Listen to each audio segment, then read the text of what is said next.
Welcome back to Top 5 Auto Repairs. How do you know you have a bad heater core? The first sign that you know that the heater core is failing is going to be coolant leaks. Normally the heater core is usually located right behind the dashboard on the passenger side or somewhere on the center area. And when the heater core becomes rusted and it starts to fall apart and it starts to leak coolant, you're going to see the passenger floor mat or floorboard area is going to be soaked in coolant. When that happens, you're going to get this vinegar smell and that musty smell. If there is no heat coming out of the vent, maybe the heater core is clogged.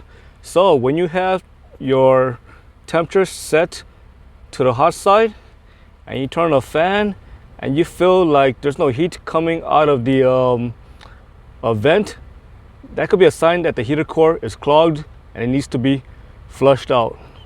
If no heat is coming out of the vent, this can be caused by different factors. Number one, it can be caused by a clogged heater core. Number two, it can be caused by a bad blend door actuator.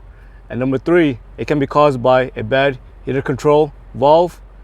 And number four, maybe bad climate control as well. If you're wondering what's a blend door actuator, that part right there I'm shining the flashlight at, that is a blend door actuator.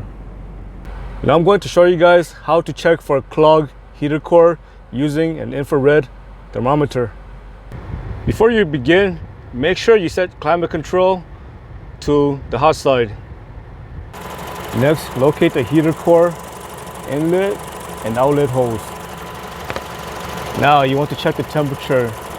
The temperature reading of the inlet and outlet hose should be very similar. 167, 174, 168, 174, 169, 172. As you can see, coolant is flowing and the heater core is now clogged. I hope you found this video useful. As always, thank you for watching and subscribe to Top 5 Auto Repairs.